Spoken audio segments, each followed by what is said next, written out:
Prepare for a robotic voice. That's the one we know. Hi, everybody. My name is Genevieve.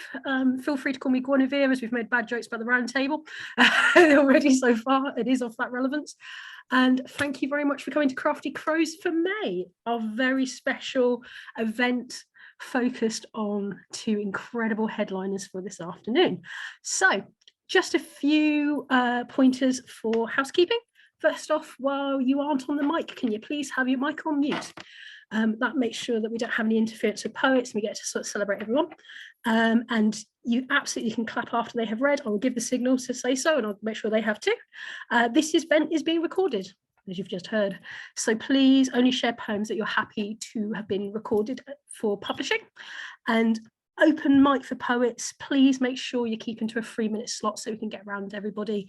I've had an update to the listing for tonight, but obviously if we have any new people coming in, we'll work around as much as we can. And a couple of announcements for us. So Crafty Crows June is June 7th, which will have the headliner of poet Adam Horowitz and guest poet Catrice Green. And then July Crafty Crows features Chloe Jacquet and me, Genevieve Ray. And our annual poetry competition is open for submissions from the 1st of June. Visit the GPS website for details, which is www.gloucestershirepoetrysociety.co.uk. And overall, thank you ever so much for coming. Very excited about the day we have ahead of us. So if people are feeling ready, and I will of course leave the time to do so, I'm going to do a quick piece. And because of this particular laptop, my ability to read my own work is not possible. So I'm going to do a quick off the cuff for recording, and then we will get going. Also, hey, Adi, just as a heads up, you are next after me. So if you're okay and prepared, just give me a shout. Otherwise, here's the piece. Ready for prime time. Why do I always feel the concerning feeling trying to get my boxed proscenium into a shape ready for prime time? My Facebook and often my Instagram are a 24-hour conversation, a clarity and communication across the world, across being. Everybody has space to speak. What a glorious opportunity. The way that they can communicate who they are and how they move and what they think and who they adore and who they don't want to. How they can shape out realities, move from stage to shape across the world within a few days, 80 days of performance. Consistently moving from one show to another. Some people so racked in ranking, they go from open mic to open mic. And what a beauty that this becomes a foundation and a foundation for futures. I love being part of this community. And I love the opportunity to watch people throw loves at words and the idea of people. So if you are ready for this prime time prospect, you crafty little crows, let's get kicking. And D, are you ready? Yeah, I'm ready. D, the mic is yours.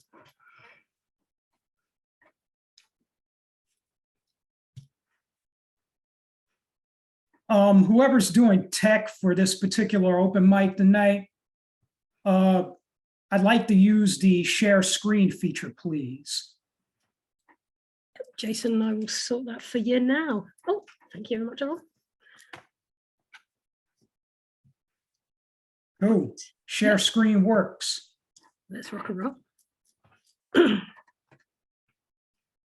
Here's one poem for 3 minutes. This poem is called Subculture. I spent my entire young adult life in active search of myself. Racism made me leave the heavy metal scene. Backstabbing made me leave the punk scene. High school clique level immaturity made me leave the Circle A scene. Lack of a lover and peers of similar tastes made me shed Black Gothic threads in favor of colors. In my pursuit through the crowds, I found myself in pieces, went from metalhead to punk to goth and anarchist combo. Those years, those stages were fun, but they ended in dissatisfaction or the taste of spew. The mainstream don't want me, and the underground doesn't either. The mainstream don't want me, and the underground doesn't either. I don't see a contingent of folks with open arms happily chanting, one of us, one of us, one of us, to me anytime soon. Through the looks, crowds, years, stages, I found myself in pieces, went from metalhead to punk to goth and anarchist combo. Now I'm nothing but a subculture of one.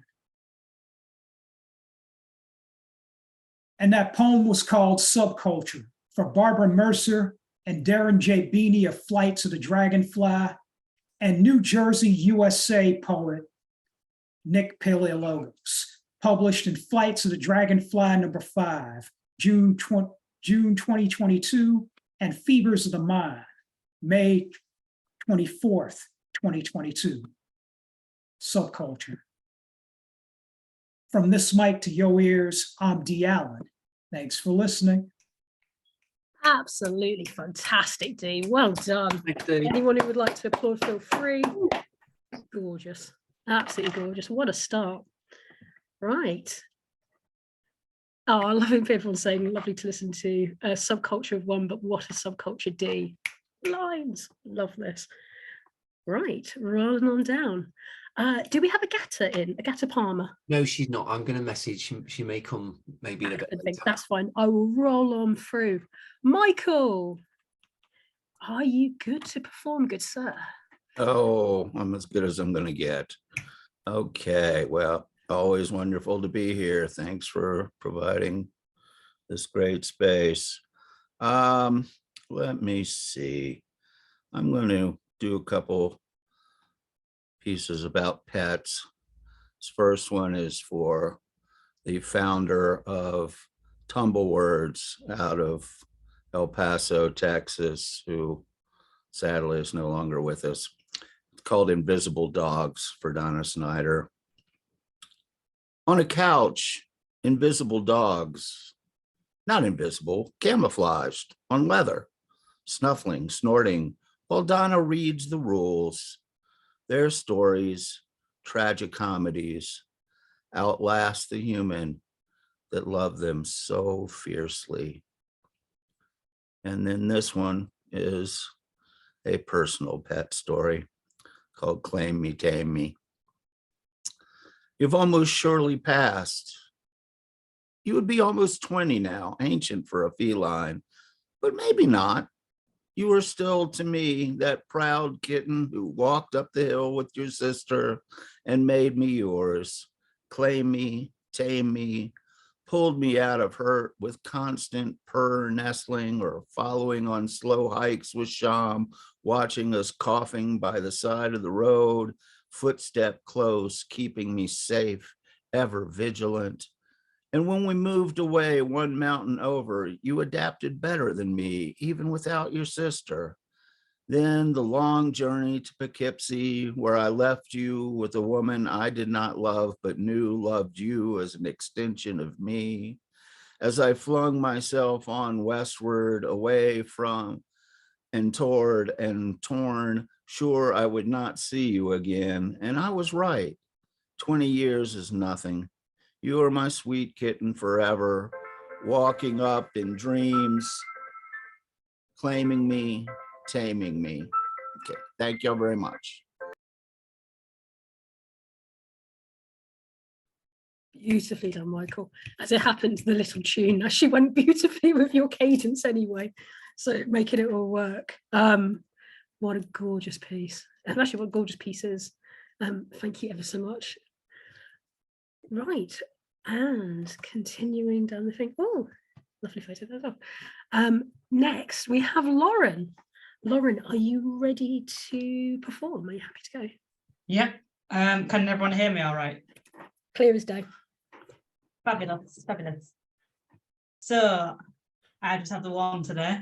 And for once, I have no trigger warnings.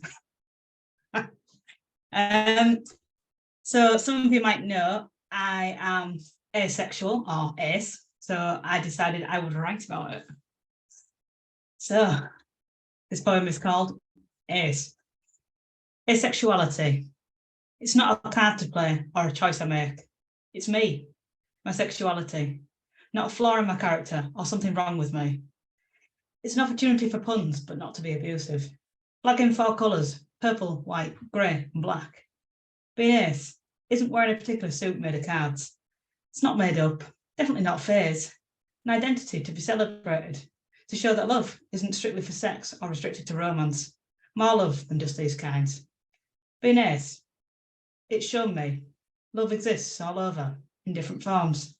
Within friendships, love runs strong. Between siblings, cousins, there was love all along. In the LGBTQ plus communities, which include us, a collective love and celebration. There's love in not so obvious ways, through actions and passion of what we enjoy. Love is still felt by asexuals, no matter what others think. Asexuality.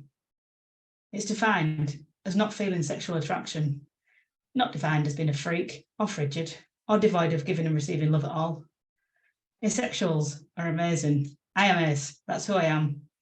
I belong in these spaces just as much as all of you.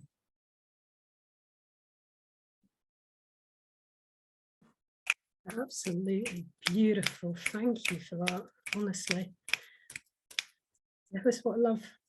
The more we share, the more we all learn about each other and about different things. Thank you so much, Laura. Eddie. Eddie Foreman Eddie. Thank you. My name is Hi. Ed Potest. Hi. Greetings from D. I'm glad. I hope everyone is ready for some poetry. Woo! Ready to kick it? This mic is all Ready to yours, kick Eddie. it. All right. Thank you so very much. My name is Ed Potest. We're feeling fantastic. Please get in time to go draw my rhyme for Awful Sublime. I got one piece, so you know it's gonna rhyme. My first piece has to be Sympathy of Poetry.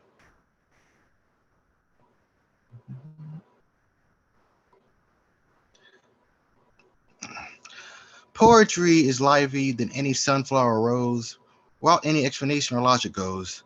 The sweet sympathy of pure creativity, so appreciate the effects and the sensitivity. Sharp words fly straight to the heart, rain down through skies of vivid art. Each word is covered in emotions, like fishes dancing in a clear ocean, seeding a bouquet of colorful flowers, blossoming in magnificent array of power, writing and reading like dancing and singing. The parade of words is only the beginning. Notebooks teleport us into a literary world, pages jumping off in stifle and delightful spirals. Shared by concrete or imaginative minds, lessons grow in very personal design. The pleasure of constant desirable writing, patterns of free verse, limerick, haiku, or rhyming. Reinventing tales of new personal and old, posture them to shine like luminous gold. Oh, poetry, you lure me with your verbal melody, ears full of worldly fireworks of complete harmony. The lines on this ugly yet beautiful universe, floating words of true verse going straight on course. Please downpour us a radiant sight of weather, shower us till we're redder or feel even better. Thank you.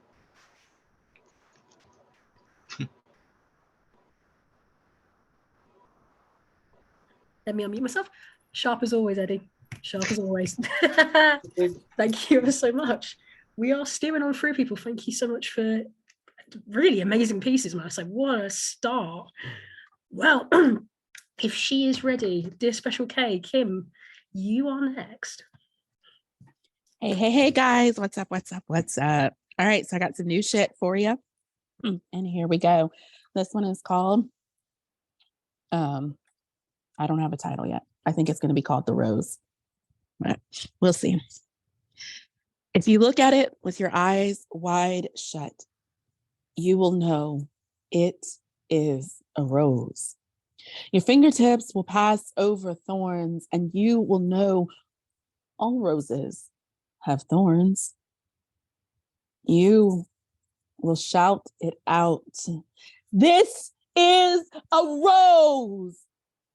And you'll be right proud of yourself. But no one will be able to tell you that you're wrong. You would argue with them if they did. And then there will be me. And I will challenge you to open your eyes and look again. I will wait patiently until your wild gesticulating calms. I will allow my eyes to wander round. I won't say a word, but you will be compelled to follow these lines of sight. And when you are ready to hear, when I sense an ability to listen, I will draw you near. This is more than just a rose, I will whisper softly in your ear. Though that is what its outer skin will show, but it has its own smell, its own unique identity, and it bends to its own drum. Could be femme, might be masculine, or for fun, could be both or neither of them. It's not for you to decide, though. It's a path already chosen and predestined. You do not get to belittle its beauty by simply saying, this is a rose. See, every rose has a story of thorns, and to call it just a rose has the power to diminish its light or make its story seem less than yours. You see, my friend, every rose has a name. And it isn't fair to them that you yell wildly about calling them just a rose. Now, I've taken time to see how your roots take in water, the struggle that has sometimes been. And I challenge you to look within and to answer the question, what have you gained in claiming this is just a rose? And what have you lost in refusal to admit that every rose may not have an engineered gender, but every rose has a name? You've got an alibi and a friend in me.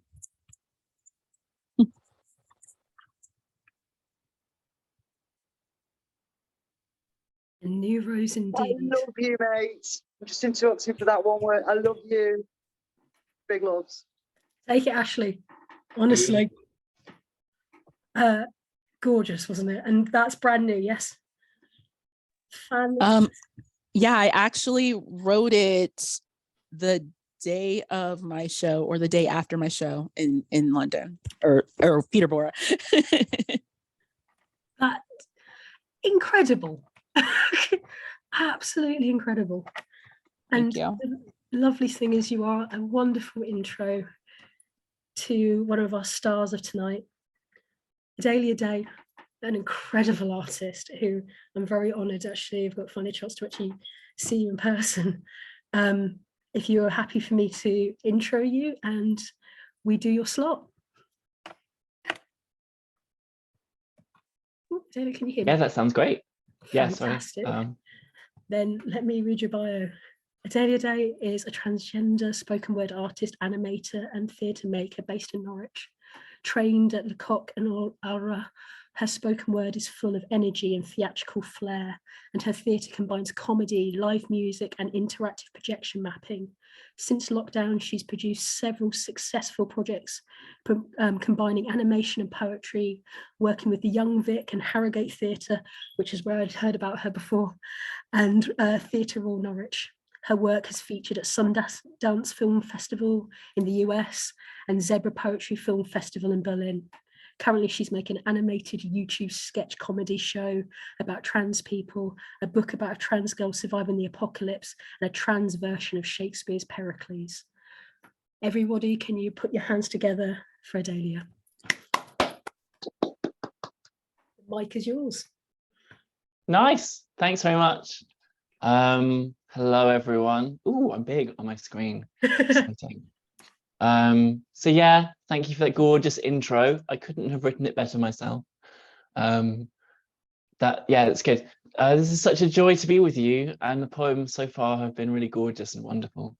Yeah, so the first poem I'm going to do is called Shakespeare, and it was a commission by 1623 Theatre Company, who are based in Derby, to do a poem about Shakespeare and being trans, because they do loads of stuff about Shakespeare, and I do lots of Shakespeare as like an actor, and then I do acting and then poetry as well. So yeah. The complete works of William Shakespeare. Shakespeare plays jazz with the alphabet. He queers words and rhythms left, right, and center, presents girl as boy, as bull, as ass, as clumsy assassin, some of the funniest fools you will ever see. Shakespeare is wild. How he syncopates the sentences to get you in the mood. Romeo taught me to dance with the dactyls and hold strong spondees close, brush lips with a truth in my gut and a quivering hip. Shakespeare sings the blues through my vertebrae, the hokey trokey, the metaphoric jive, and that loathed beloved I am hogging center stage like a diva.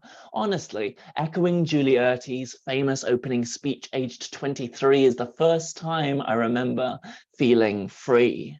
Shakespeare tells you when to breathe, literally. They didn't teach us this at school, but there's a bunch of rules you can follow to make the text come alive. A shortcut for actors, which words to stress, how many heartbeats in a sigh. They didn't teach us this at school. There, Shakespeare followed strict 4/4 time. 1988 to 2003. Edalia aged 3 to 18. Turns out teachers couldn't say anything queer to me. Turns out they'd be sacked for asking, to she or not to she? Mrs. Bowman could have been arrested for saying, not every couplet has to rhyme. Could Orsino be bi? Was Viola a man deep down? Just asking the questions would have been enough at the time. For me, acting is a chance to say what you never get to speak. To be someone who actually feels free. In 400 years' time, what you think of as normal will feel as weird as can be. But yet 400 years ago, someone else spoke these words, and they were as true for them as they are for me. Thanks very much.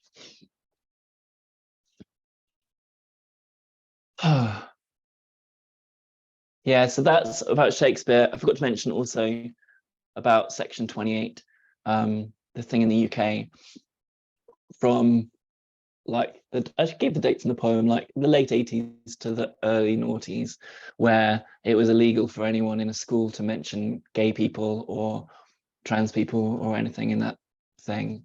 And then, it sounds like that kind of thing is coming back, maybe. And in America, there are things like that, and it's quite harrowing and awful. But visibility is such a bigger thing now, online and everywhere, so they can't beat us down. Cool. So for my next one, I'm going to do this poem. Basically, over lockdown, it's weird. Lockdown was ages ago now, but it feels recent. And over lockdown, before lockdown, I was like touring shows and traveling and touring and producing and getting funding for the next tour and then writing the tour that then would be happening like a couple of years later, and it was just intense. And then lockdown happened and I eased off and stopped. And then, it finished and I carried on touring a bit and stuff. But I've been going through this process of changing how I work and what I want to do and how I want to tell stories. And I came up with this, which is my manifesto for the kind of theatre and things I want to make. Stories that delight to be told, that quiver on your teeth, snuggle up to your clammy hands from the page, Stories that hunger insatiably for life, that lust to be spoken, that itch to infect a bystander's imagination, that squirm in their seat, having to wait 20 minutes before they get to go outside and play.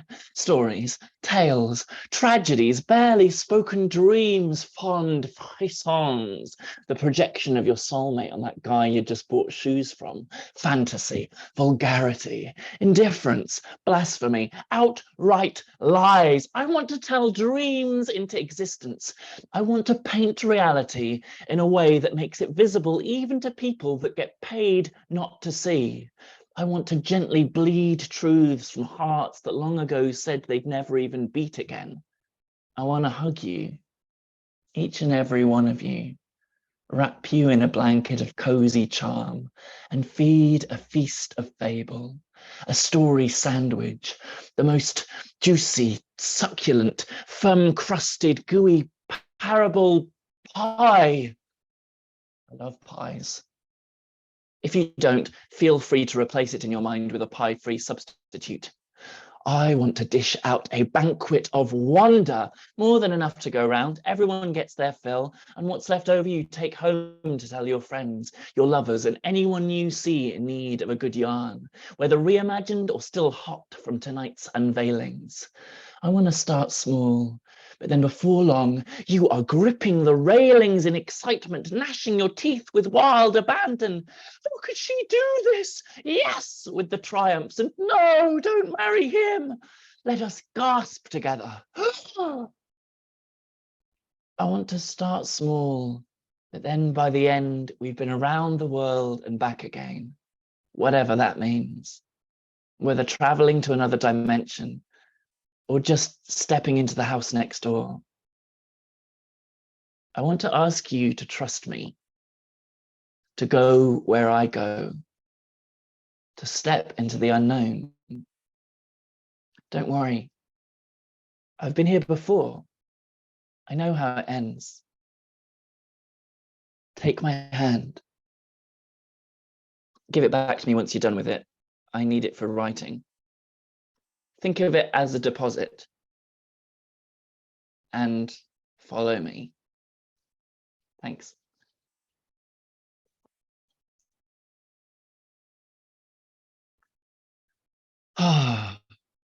So thank you very much. So yeah, I'll read through the comments afterwards because otherwise I'll get totally distracted. Yeah, so yeah, I haven't done this next poem in ages, but I was just prepping for this and thought, oh yeah, it's a silly one. And yeah, it's from one of my shows that I used to tour, Super Hamlet 64. It might be reversed on the screen, but maybe, I don't know, I can't mirror it. But yeah, Super Hamlet 64, which is a show about video games and Shakespeare, Hamlet in the style of a computer game. And this one is a point in the show where it starts to get violent. I should have probably warned you. I should have put some sort of disclaimer at the start of this book. It's going to get quite bloody from here on in. The things that are going to happen, you might not want to see. It won't be pretty. You see, it's a known fact that video games cause people to be violent. No, history is littered with killing sprees. So many massacres could have been avoided had Miyamoto never invented the Wii. When Abraham Lincoln was shot at the theatre, the Pistolier practiced on Duke Nukem 3D, and on the grassy knoll at JFK's death, they found an original copy of Abe's Odyssey. How many lives could have been saved had the Game Boy not come out in feudal Japan, or had Jack the Ripper not had access to an emulated copy of Shadow Man? The Mafia are well-known Candy Crush fiends. Farmville was popular in World War II, and football hooligans are not nearly so mean when they're not playing Katamari Desu. We'd surely have found Napoleon blown apart if the Duke of Wellington had played Skyrim as a child instead of Guess Who? If my demeanor sounds ridiculous, the amount of super punch-out arcade machines in the 80s with fist holes through their windows should be evidence enough. I used to think, perhaps like you, people become violent because we teach kids to suppress all emotions except for rage. But then one day, playing Battletoads in 1993, I died 405 times in a row on the Turbo Tunnel stage, and I got so infuriated. I wrote a really angry tweet about it 14 years later. @Rare Limited. #not to be. I'm sorry for all the violence you've had to see. Thanks very much. So I said it was a silly poem, and it turned out to be very serious. Yeah, I'm just having a look at time. Yeah, I'm racing through time. So yeah, so I'm going to do a bit different today. I've never done this before. One of the poems I haven't done, and I don't know if it works, but I really want to share it. So basically, I have this poem that I've been doing for years, on and off, called Let People Not Like You. And it's all about Twitter, because Twitter is a black hole, as my therapist says. And you just go in and it's just fierce, and you're like, oh, and you try and convince the people. It's like, hey, no, I'm trans, and I'm lovely. You just don't understand us, and all this kind of stuff. And I get sucked into these debates and discussions. Calling them debates is kind of an insult to the word debate. But I wrote this poem, Let People Not Like You, which for me was very empowering, because it was about just let them, you're not going to change their minds. And it's quite powerful to go, just let them not like you. So I wrote that poem. I'm going to share that with you. But then that was it many years ago. And then recently I got stuck on Twitter in that space. And I was like, I was performing at a poetry gig, and I was like, I'm going to do that poem. And I did it. And also the gig felt quite boisterous and pubby, and you couldn't really be heard over people. And as I was doing it, I felt like I'm fighting the turfs, but I'm also fighting this crowd. And then I saw all the people in the crowd who loved what I was doing, and despite all the noise, were like, yeah. And I thought that was a good poem for the past, but also let people like you. There are going to be people who hate you. And sometimes you can get so entrenched in this building up walls thing that you don't let the people in. So then I rewrote that poem basically with the same structure to say, let people like you. And that felt really powerful as well. So this is a really recent thing, and I probably won't do it again, but I just want to share it with you as a thing. So I'm going to start with the let people not like you, and then you'll hear the similarities. And yeah. I spend way too much time online frustratingly wanting to be liked. Let people not like you. Let them see in you the absolute worst of humanity. Let them smell you a mile off. Let them observe you dancing in a crowded room, and it conjure up a mental picture in their mind's eye of a deranged yeti. Let them wince when you speak and mince their words in public when you're there, because they're scared you'll accidentally be honest about what a twat you are, and then they'll have to face your wrath. Let them off. Let them scoff at your outfits. Let them laugh at your dreams. Let them hear your words, even when rather than listening, they actually decide the opposite of what you've said is what that you mean, because that coincides with the insecurities they have and justifies the indignation they decided they were going to level you away. The indignation they first fed yesterday when they saw you were performing and cancelled all their plans so they could come along and give you a piece of their bitterness. Let them hate you. Let them mildly dislike you occasionally, but actually rather enjoy your company sometimes too, or at least that's what they said that time. Let them. See if you care. You do, but let them. Let people not like you when you wake up, when you go to bed. Let them wish you were dead. Someone somewhere does. They don't know you, but they do. Maybe you and your entire country, faith, sexuality, gender, class, race, maybe just you. Maybe you're a bit of a prick. Maybe I don't like you. Allow me to. Let people not like you. Let them on the internet boast all the untruths. Let them goad, insinuate. Let them harass you, or the thought of you, the image of you, the avatar, the 160 character biog, the distorted image in their mind's eye of who they think is you. If only they understood. Some do. Some still hate you. Let them. Teach them. Preach till you're blue in the gills, fingers numb from paragraph after carefully structured sentence to relentless questions answered in YouTube comment feeds. Type truth till your heart bleeds. Then, when you finally succeed in cutting through the froth-mouthed ignorance of this digital age, when they finally see that your identity is nothing to be feared, when their indignant rage subsides, when they realize that your identity aside, your actual character is not their cup of tea, leave them be. We've all done something shitty at least once in our life. And if you haven't, don't worry, you will. Either that or you probably did it already, you bastard, but you didn't realize it was shitty because you're that guy. And I guess ignorance is bliss, but you should know a lot of people don't like you. Let them. Let people not like you. And if you stop one, 5 will rise up to take her place. Sure, reason with people. Give it a go. But if at first you don't succeed, give up. Life's too short.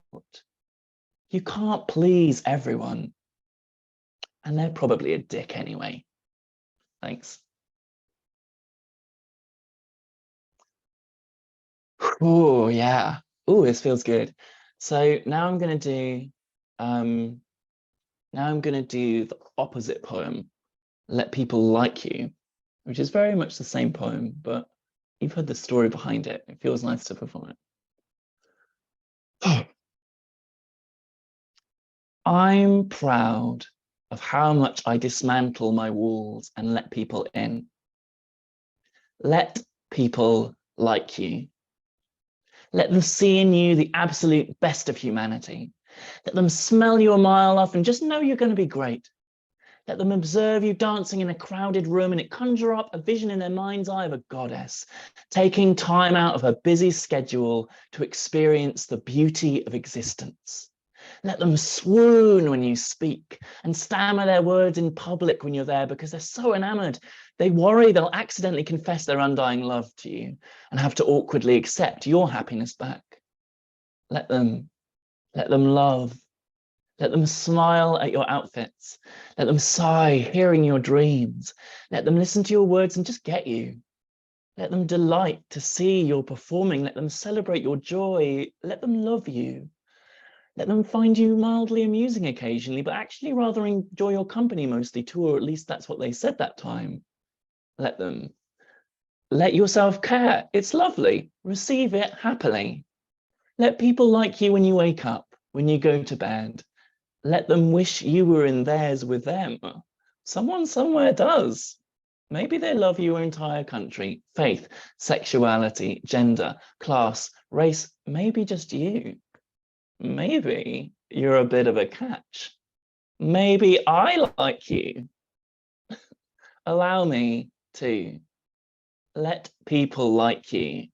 Let them on the internet boast all the truths. Let them flirt and compliment.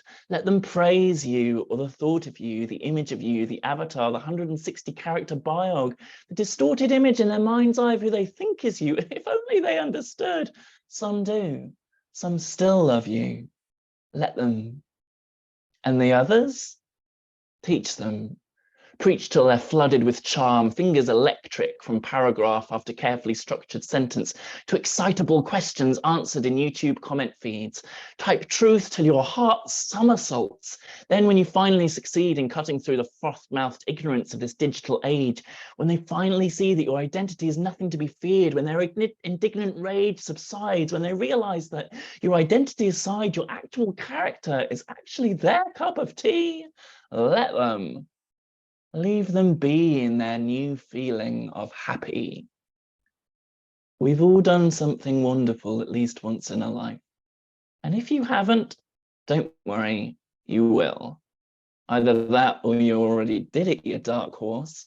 But you didn't realize it was incredible because you're that guy. And I guess ignorance is bliss, but you should know a lot of people like you. Let them. Let people like you. And if you block one, 5 will rise up to take her place. Sure, have boundaries. Protect your wounded ego. But if at first you don't succeed, let others lift you up. Life's too short. You can't stay wounded forever. And they're probably lovely anyway. Thanks.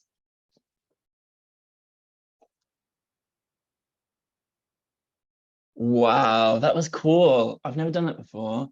And I said, like, I'm probably not going to do that again. But that was so ace. And it was nice seeing your smiling faces on the top. I think I will do that again. That feels really good. What a nice couple of things. So, I mean, this is the end of my set. I'm just going to plug briefly. So I've got 2 books, Oop, Itty, and I should have turned this the other way around the camera. Maybe you can see it, I don't know. Too Pretty to Punch and Super Hamlet 64, which you can get on gumroad.com/Edalia Day. I've also got my shows online there, so you can watch them online. And if you go to YouTube, I've got my online sketch comedy series animated thing, which is my main thing at the moment. And I'm casting, I've done 1 episode. They're like 1.5 minutes long. I've done 1 episode and I'm voice casting the next one at the moment, which is very exciting, listening to trans voice actors. So yeah. Oh, I see Esther's shared the website. I'm gonna share my link tree when I found it. But thank you very much. You have been gorgeous. Have a great rest of your evening. And from you, may we let us celebrate you. People, if you'd like to open up your mics and celebrate our incredible headline. Absolutely. Just Brilliant work. just Thanks, fantastic Fabulous. on so many levels. Oh, yeah. A star for every department. Loved it, mate. I'm so glad I got to hear you. That's long overdue. I can't believe I've not heard you before. Nice, thanks so much. Pardon? Thanks so much. Thank you. Anybody who wants to say and share, just an absolutely sensational performance. And I have a small question of how do you choose your pieces to perform, because everything slid into each other so gorgeously. I want to say it was just sharp as anything, really. Oh, thanks very much. It's quite an organic process on the night, to be honest. I've got now a list of, because I know all the poems quite well, and I've got just a list on my iPad of all the poems that I perform. And then I just now have a kind of feel for which ones, how long they last. And then I just go on the night, what feels right, you know? And then like, I'm on quite early relatively in this one. So normally I'll do it, you can get to the venue or get into the Zoom and then go, okay, what's this crowd feel like? Which ones do I want to do? So that's my process. It's a really smart way. It sort of just goes with the kind of vibe and flow, but it just allows for everything to be very synchronicitous. And I think that's what everyone probably is feeling. They definitely enjoy reading the commentary. Everyone's loving it, as they should be. From myself, from Jason, from the whole crew, just thank you ever so much. Oh yeah, welcome. Thanks for having me. Any other feedback? As I said, it's scrolling on down, which is brilliant, like a ticker tape of joy. Anyone else like to say out loud as well about their experience? My apologies, everybody, if I might just jump in. I'm sorry for arriving late. Technical difficulties at my end, so my apologies for missing you at that last reading, but I'm here now. So hello, everybody, and I look forward to the rest of it. Thank you. Lovely to have you. Hi, good evening. Agata from Bristol, actually from Poland just now. So lovely to hear. Sorry I missed a lot of your set, Edalia, but just the energy that you emanate Where's the Words. It's splendid. Looking forward to seeing more of you. I will seek you out. I'll tell you what struck me was that I've always wondered what the difference between a spoken word artist and a performance poet is. And whilst I was listening to you, all I thought was, that's what is a performance poet. You perform like I don't know, thinking of a great actor, Morgan Freeman, there you go. Anybody, just whoever your favourite actor is, that's the level you were at, mate. And just, yeah, the performance as well as the words and the images. So, oh, you're the package. Loved it. No question, thanks just so a much. statement.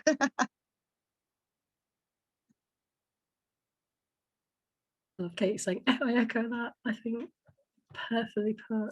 And yeah, it's got us set up lovely for the rest of the evening. Please keep putting your feedback, and also please put your links up. Already there's been several requests. I think that's some book sales and other bits and pieces ready to go for you. Oh, cool. Oh yeah, I just put it in the chat, so it's just there at the pretty much top, my link tree, and then that's got Gumroad is where you get the shop things and yeah, other places and stuff. Thank you. I might also relink it near the end as well, just in case we've got more poets coming to join. Thank you ever so much, and thank you everybody from the first half. Jason, if I'm right about timing, we're going to go on a little break. That's right, yeah. Getting ready to gear up for Ashley and their guest slot and everyone else joining. So it's 7:55 now, so feel free to take a little break. If you need to pop in and pop out, feel free. Pop your mics off and cameras off, and we'll be ready after the break for Ashley's guest slot. Thank you ever so much. That's the robotic voice. So announcements for the next few months. Crafty Crow's June edition is on June the 7th, and it's featuring the headline poet of Adam Horowitz and guest poet of Catrice Green. And July's Crafty Crows features Chloe Shahit and me, Genevieve Ray. And our annual open poetry competition is open for submissions from the 1st of June. Visit the GPS website for details. That's www.gloucestershirepoetrysociety.co.uk. And just a bit of general housekeeping, please mute for the other poets. We want to make sure everyone's getting their opportunity to perform without worrying about sort of sound in the background. And you can clap after they've read, and they'll make sure to grab the signal from them, the signal for you. The event is being recorded. You heard the robotic voice. So please only share poems that you are happy to class as being published. And the open mic poets, please try and keep your time into 3-minute slots, though. We've had a move round of people, so we should be fine for time. And that leads to our guest slot, our second headliner, Ashley. Ashley, are you good to go? Are you happy for me to be able to do your intro? Yeah, crack on. Absolutely brilliant. I'm hoping your cat will appear while we do this. So, they're fighting outside. Ah, sucks. Never mind. Ashley Edge. Ashley is a non-binary autistic poet from Staffordshire with a Cheshire twang and a Spanish heart. What a start. They take great pleasure in opening the rusty can full of phobic critters, shining a laser on them and beating them with a poetic hammer. Prone to tugging at your soul with their tails, Ashley is also able to produce the odd happy poem, usually about cats. They've been published in many anthologies over the years and won multiple slams.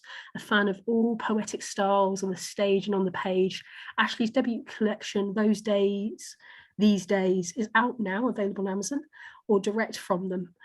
This is an exploration of their life as a loud, proud, gender-fluid queen and the passions that keep them sane and fighting.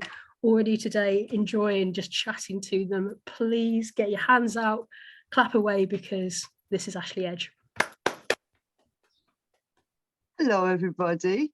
Yeah, so I'm going to launch straight into the poems because I'd rather give you poetry than Ashley waffle. But what I will do is give you a bit of an intro for each one for a change, unusually for me. So the first one I'm going to do is keeping with the theme that Edalia has touched on and other poets like Special K. I'm loving the celebration of LGBTQIA because every one of those letters matters. So I'm going to hit some of those letters tonight for you. And the first one I want to do is sort of like, I'm going to go chronologically in my life. And one of the questions most people ask queer people is, well, how old were you when you knew you were gay? And it's like, it's such a stupid question, but I have an answer. Of course I do. So, daisy chain. We met at the after school book club, two geeks in a pod. When she spoke, I was rapt, watching her talk with her hands, gesturing enthusiasm for Mallory Towers, seeing her talk with her eyes, how they sparkled for Anastasia Krupnik. Too young to understand why I needed to be near her. I wanted so badly to invite her for tea, share my toys, show her books I slept with, my paper-scented teddy bears. Primal instinct prodded me, discouraged me as though it knew this wasn't normal. A sandpit of confusion, a tummy of worms and butterflies, ladybirds and dragonflies. My throat, a gobstopper lump, as we sit at the back of the school field, shaded by evergreen pines, the screeching of happy football-playing kids floating by in the wind. She talked about why George was better than Dick or Julian. I plucked daisies and pierced holes in their stems with nimble 8-year-old fingers, threaded daisy into daisy, quietly wrapped the chain around her wrist. Yeah, whenever I say I don't do love poetry, I'm lying, aren't I? I wish I could remember the girl's name. It begins with an L. It's Laura or Lorna. I don't know. I wish I knew so I could try and stalk her on Facebook and see, did she turn out gay as well? That's my only question. Like, was my gaydar going off at an early age, or was it unrequited? Oh, so yeah. The next one is really self-explanatory. It's coming out. And Edalia touched on section 28. We're the same generation. So when I came out, it was greeted by an awful lot of gasps and shocks of horror. So, coming out, original title, obviously. They had no idea of the barrel of festering maggots that question represented. They didn't clock the irony of interrogating me during religious education. Perhaps if they questioned me during English, I could have stood upon my desk and poetically declared my unrequited love for another girl. Maybe if they'd probed me during science, I could have made the teacher answer with a technical explanation about how bees sometimes prefer other bees. They should have quizzed me in maths. I would have used algebra to show how y plus y minus x can equals happiness. The rumour was too tasty a tidbit. They couldn't wait. They insisted they had a right to know. PE was in the afternoon, see. So I muttered yes, because I cannot lie, and I sort of was, sort of am. There you go. So that's how I came out in school. Section 28 was absolutely crap, but I had one teacher, and I will name her, Miss Hall, who went, sod you, law, I would rather risk my job and make sure this child is safe. So this is for them. I've never read this one before. It is from a book. It's called Law Be Damned. Another lesson of gritted teeth, ice cold, blank stares, flat lips. Time to be emotionless. I'd skive, but my love of learning lures me in. My drive to be somebody, someone wise, well-read, well-rounded. I'm adamant they won't win.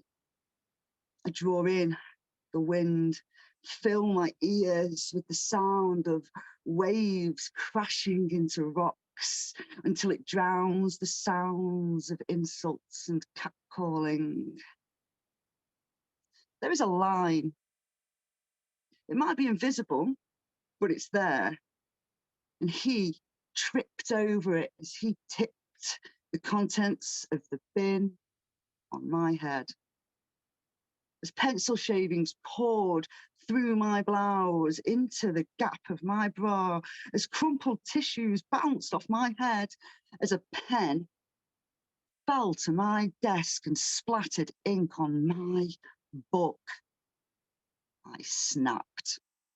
Like a Wolverine weasel, I lunged for his face, all claws and teeth. You watched from the sidelines, stepped over, touched my shoulder, calmed the rabid beast.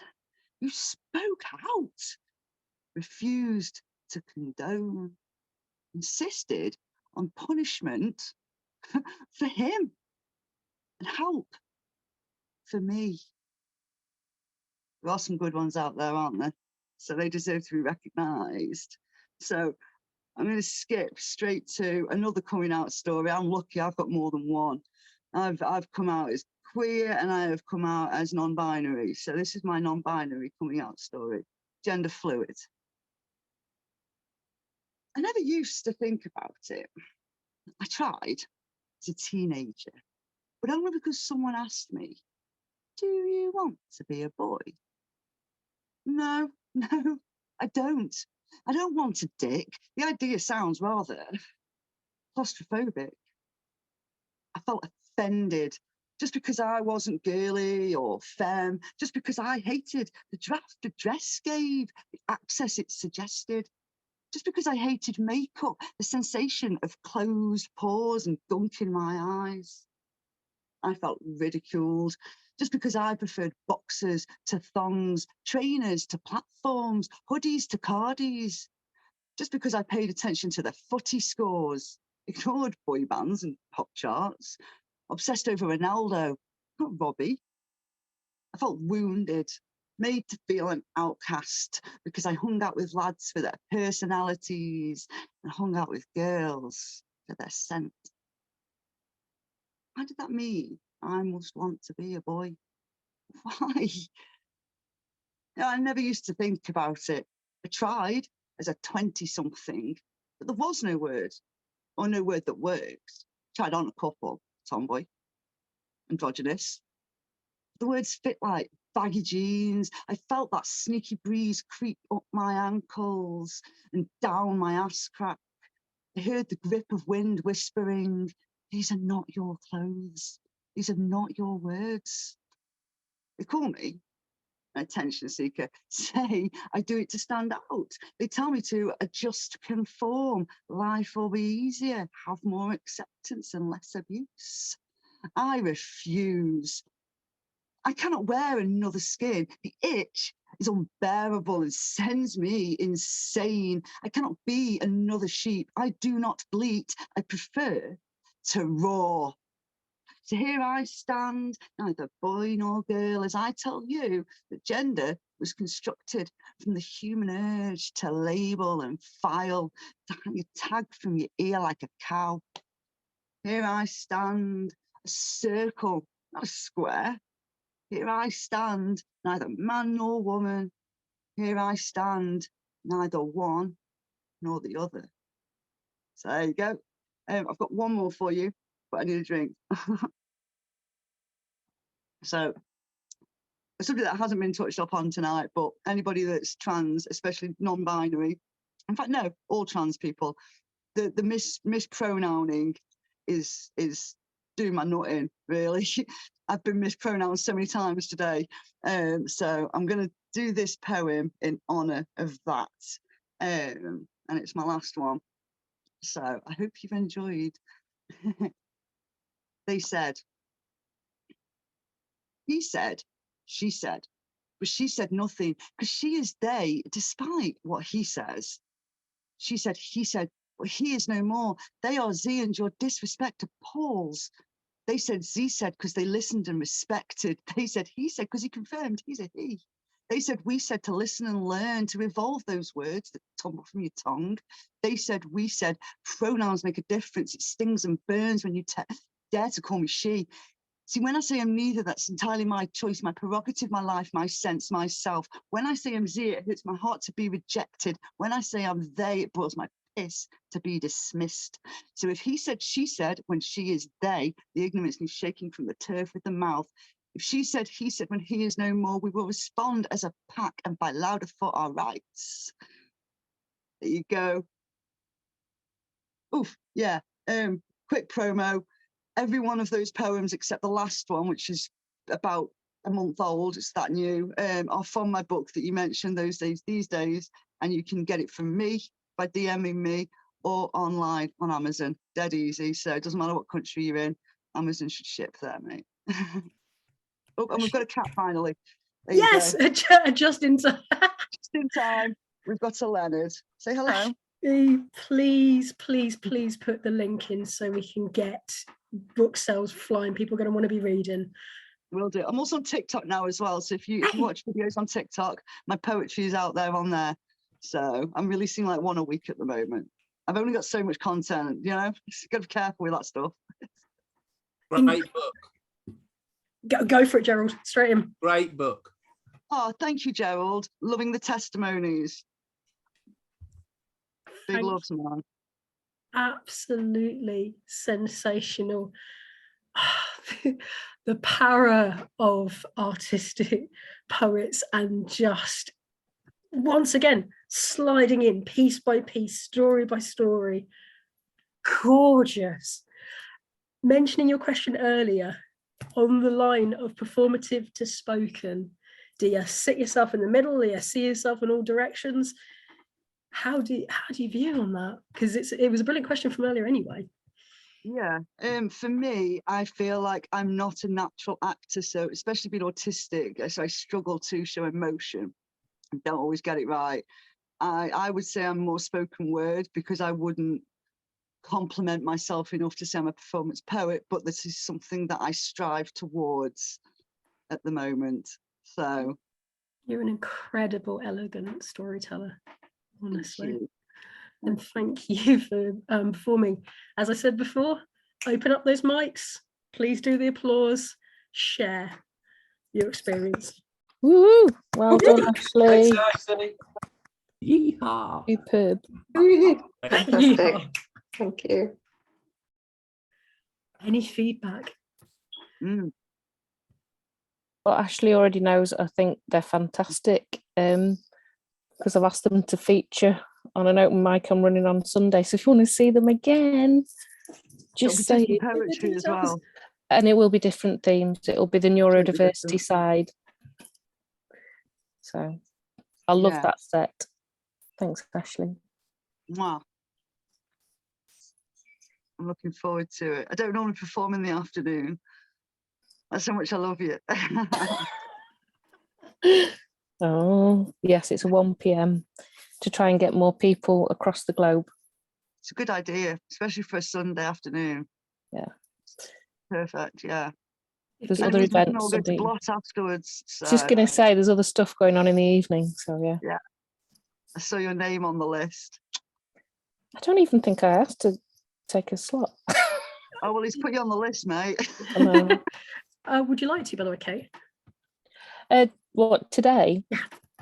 Yes, I think I'm on the list, so if I may, that would be lovely. Indeed you are. Yeah. Any other feedback for Ashley? Please. Buy Ashley's book. Read.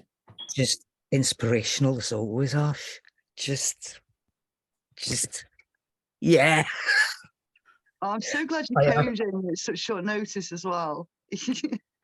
Oh, not at all when you said your headline and it's like I'm there.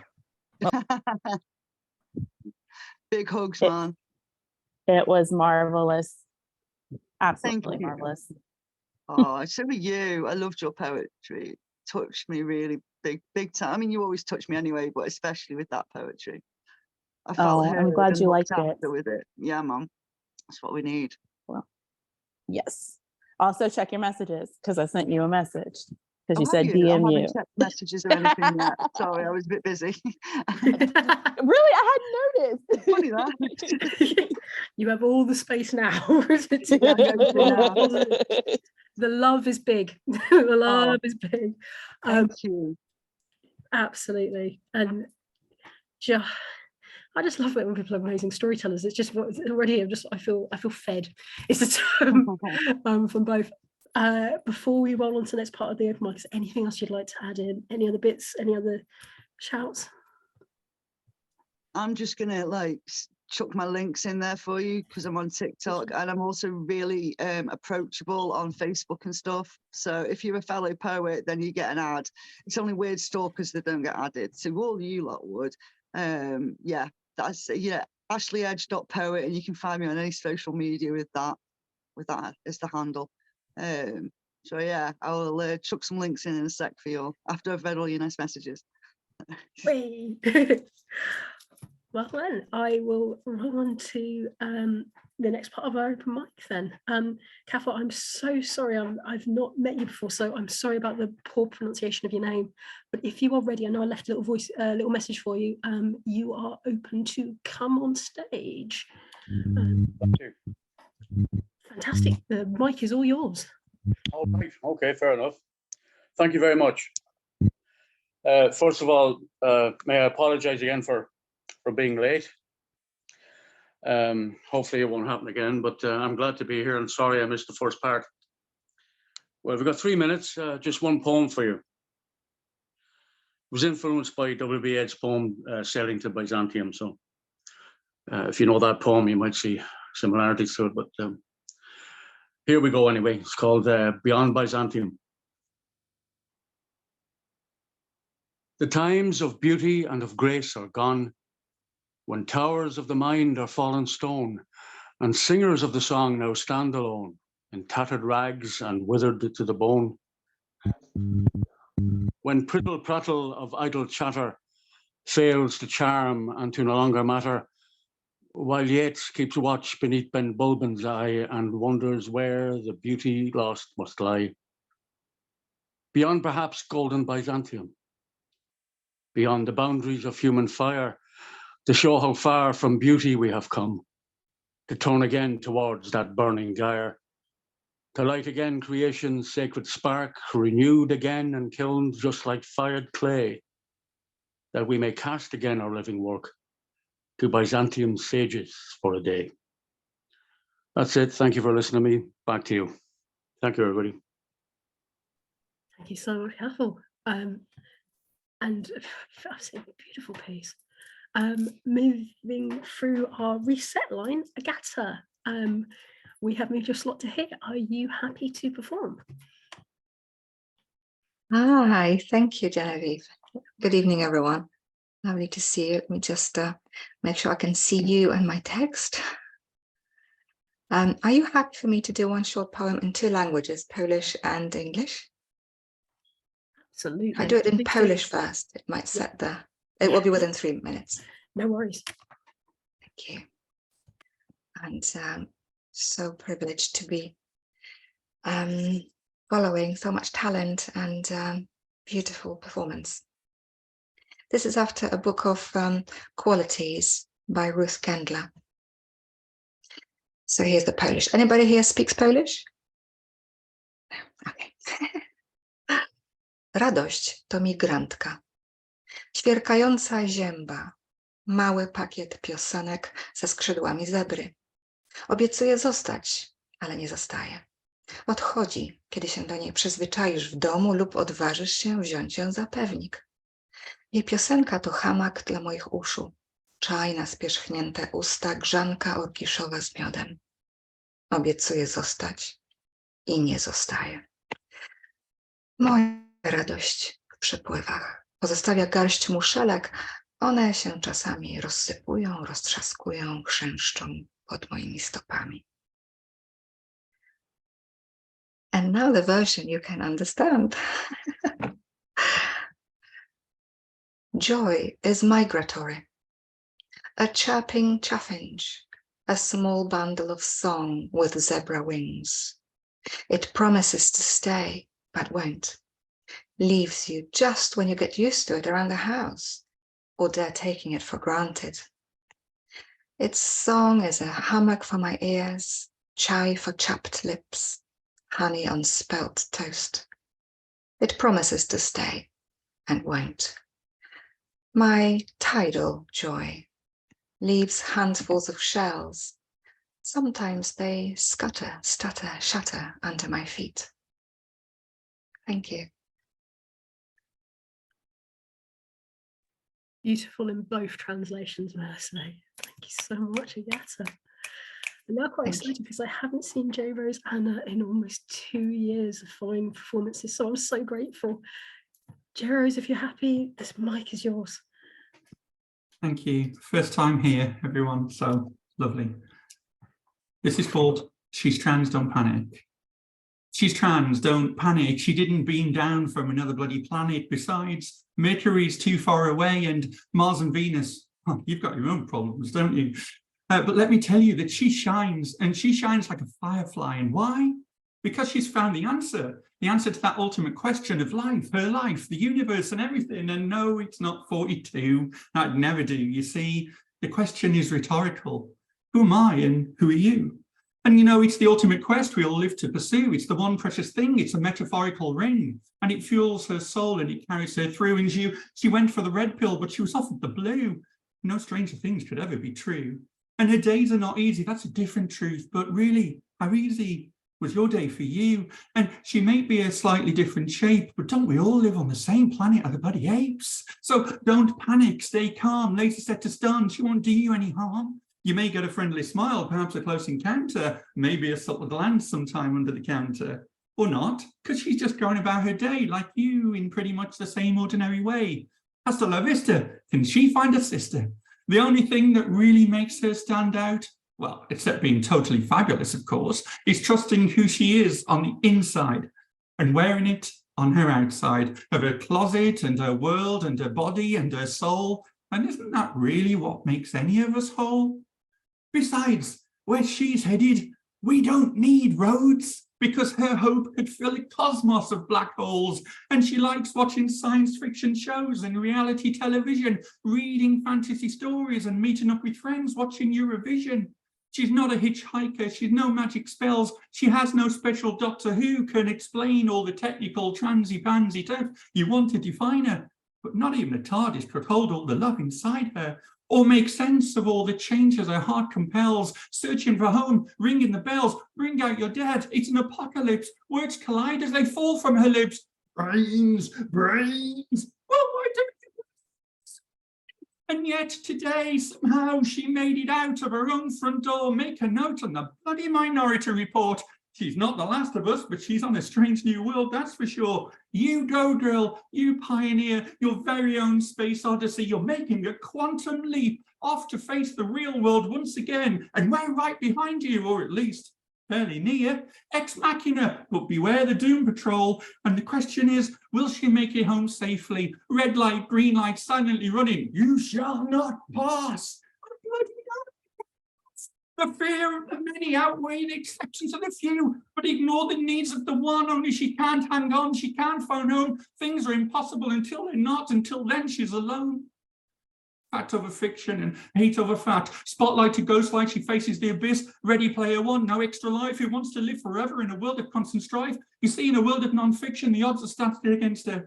Danger lurks, hate smirks, challenging her right to endure. And this, for her, is the only thing for sure. She's trans, don't panic. We all have one life and we are interstellar. We're not aliens, and this blue-green dot, this is our fucking planet. Thank you very much, everyone. So good to see you again, J. Rose, honestly. So good. Kicking right absolutely as always. And that leads lovely onto Kate. And I'm going to make a little request, Kate, at the end of your piece. Would you mind reminding us all about Sunday so people can add it to their calendars? Yes. If you're happy, the mic is yours. Thank you very much for a fantastic open mic. I'm delighted to get a good signal to join you on holiday as I am at the moment. And a couple of people have said, where's your hat? I'm on holiday. I've got no hat on today. Woolly hats only here.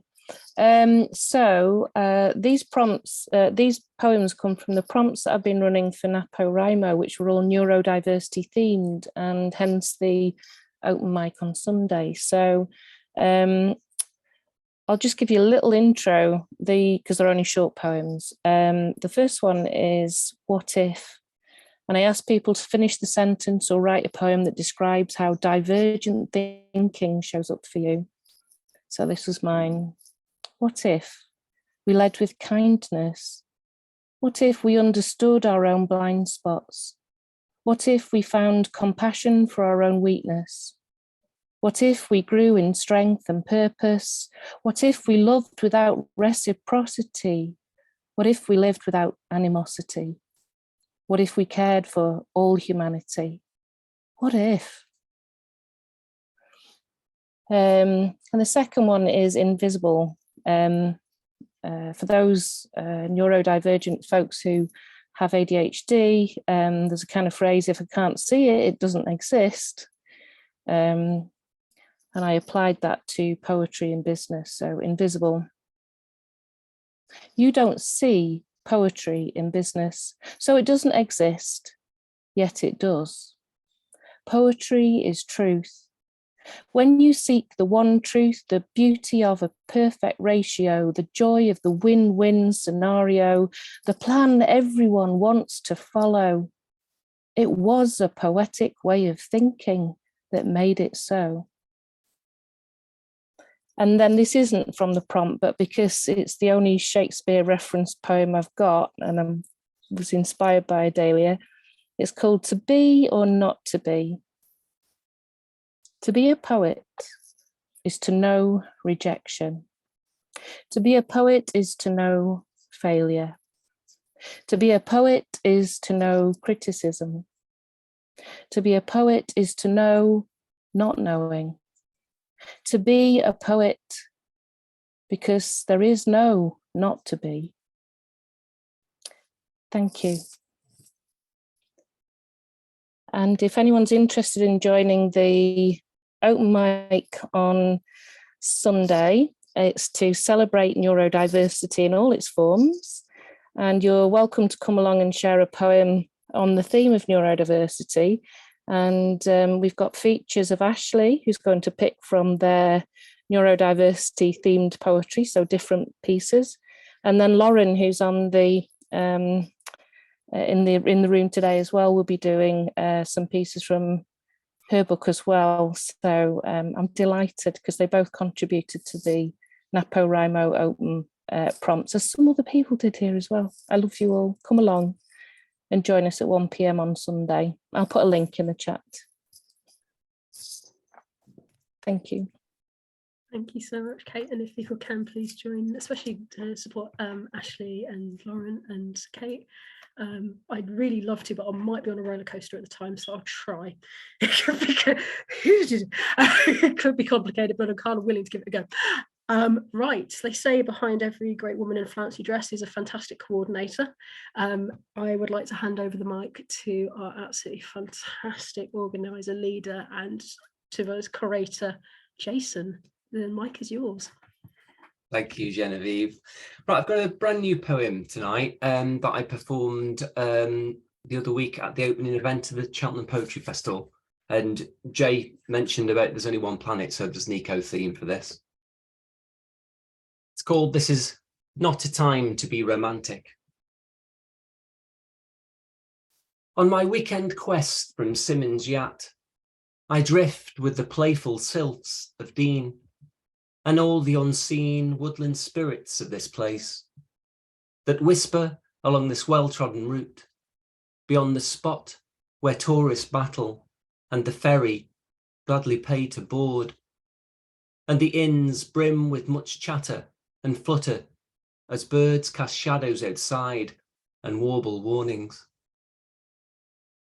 I left the drum of town for gentler hums, of rustle and waterflow, and the red of Andrina, the early minor that sustains the flora, far from solitary in this haven of connection. I see the language of this landscape and wish it to teach humanity to stop its trajectory taken without pause or consideration for all of this that fills my every sense with peace.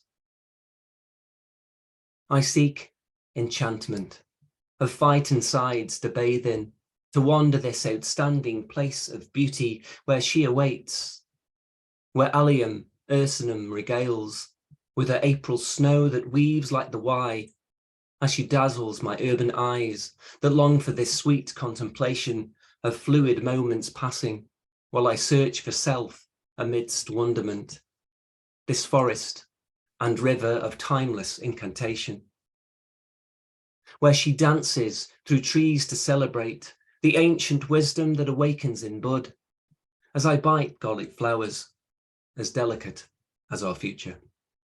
Thank you.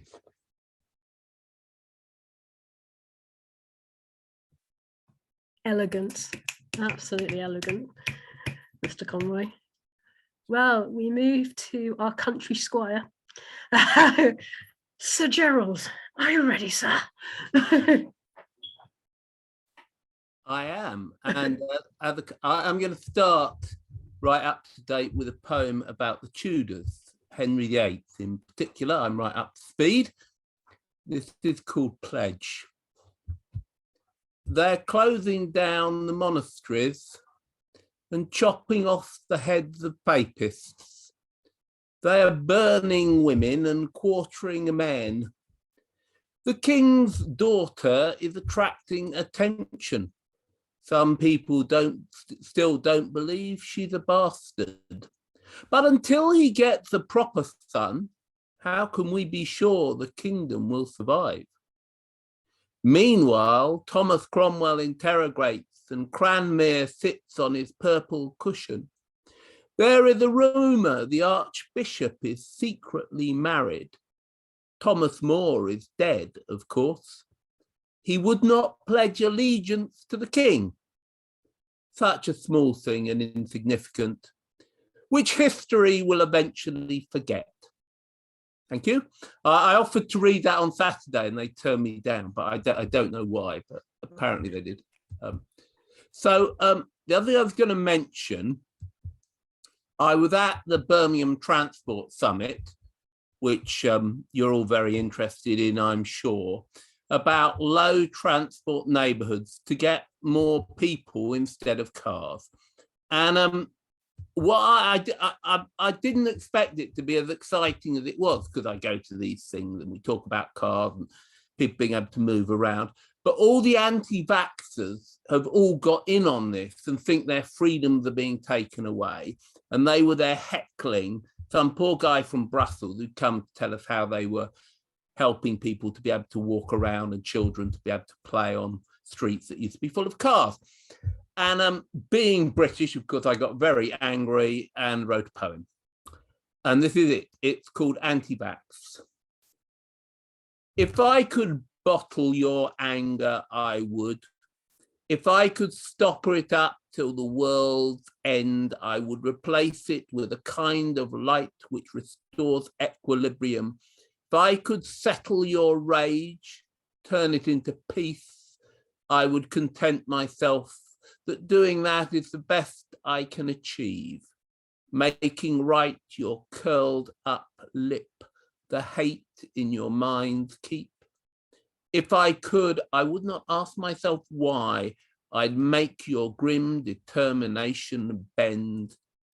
There you stand, up on your 2 feet railing, no pleasing you, but nor is it expected. You are a god, our sins you have detected, at your feet, our rights and prospects ailing. Yep, may we all have freedom. Thank you, that's me. Soon to have my head chopped off. So while you still have it, thank you so much. Go on, Jason, did you want to throw in? No, it's all right, no, I love that poem. Cheers, Gerald. And so moving on from Sir Gerald, Anne, if you are happy to take the mic, the space is yours.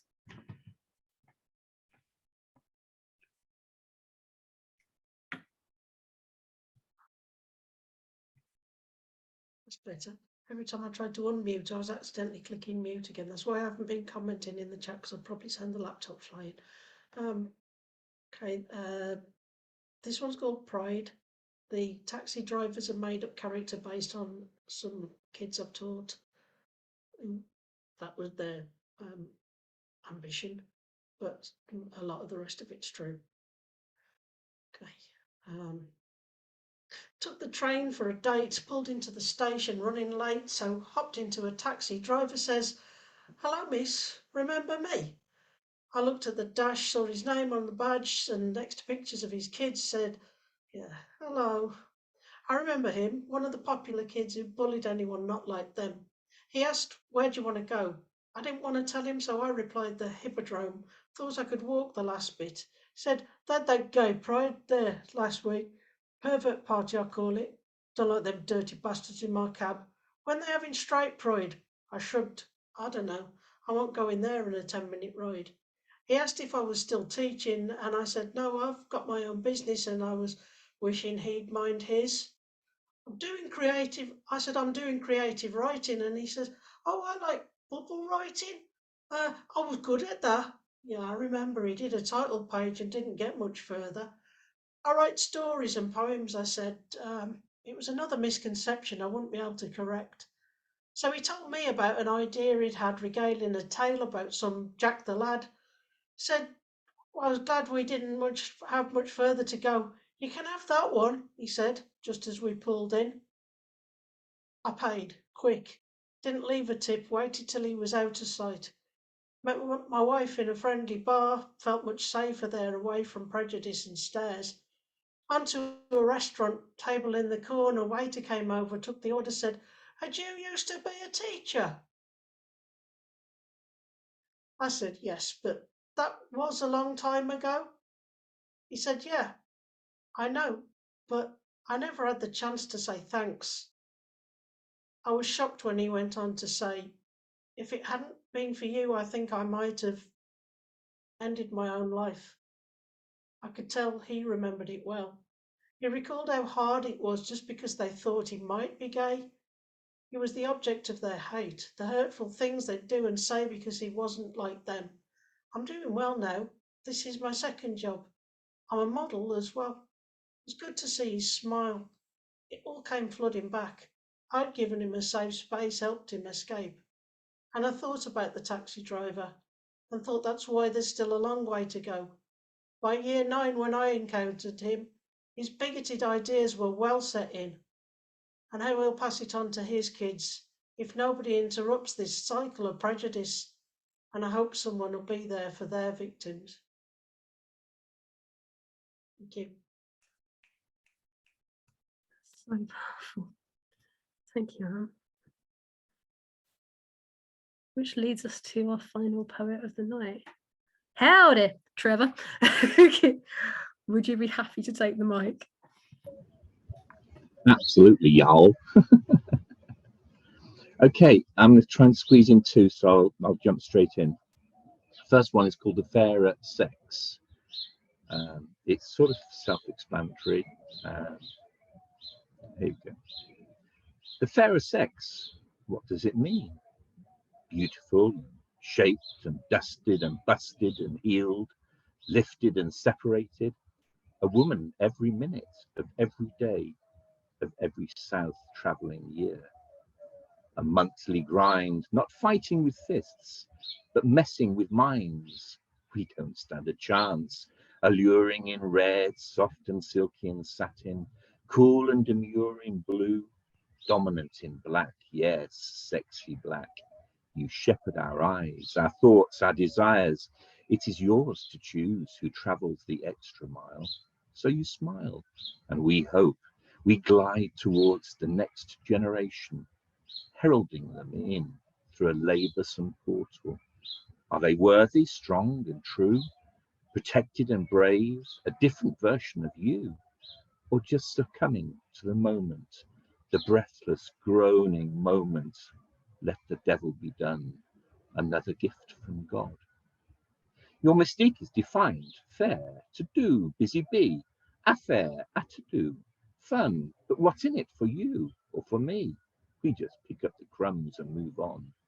Fair as in Ferris, Iron Lady in blue, cool to the touch, no U-turn for you. Fair as in fire, looking over the blacksmith's shoulder, stoking his beating, his pulsing desire.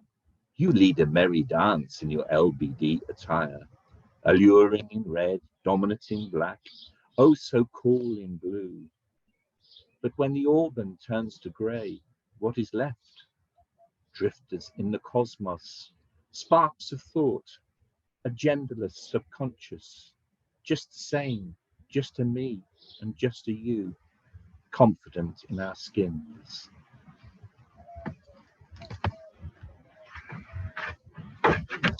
And this one, listening to everyone else today, I just had to do this one. So it's the first one I actually did, Jason, ever on Crafty Crows. So you were kind enough to put it in the book for me. So it's called One Soul. We were, at the beginning of time, perhaps a little before, together. Not lovers, but one soul together, complete. And then God or someone or something, perhaps a devil, put us apart, and we were left alone, yearning for how it was as one soul together, complete. Was that a woeful day, or just a challenge to make us and our children the stronger for striving to be as one, together again, one soul, one special soul together? I do not know. For now, with outward differences, we are marked and caged like animals apart, looking through bars, looking for the keys to unlock this damned door and return to where we were, together, complete as one. And when we meet with your mind or with your body or with both, it is the closest we can be, the closest we are allowed to be, together, but not quite complete. For it is only passing, momentary, fleeting, a small instance in time of the door being unlocked. For the cursed jailer stands by rattling his keys, and we must return to being alone and incomplete. In my thoughts, in my head, and in my mind, we are as one. And that may be love, or its definition, the striving and yearning to be together again as one soul. And forgive me if I would cast away this frame, this shackle, this cage, these markings, this form, for it is no more befitting me than it befits you. And if I am fluid in this, in my mind, in my body, it is not a statement or a challenge. It is just, well, it is just what is inside, a search for comfort, for inward peace, a tranquility, a quest for one soul. I am not alone now. I know there are others, many more who understand, who seem allowed to understand, and now seek out, despite or because of our God, the same unfulfilled transition. Forward or back, it matters not, it is fluid. We will stand together, one paternity, one fraternity, one indifference, one unity, one soul.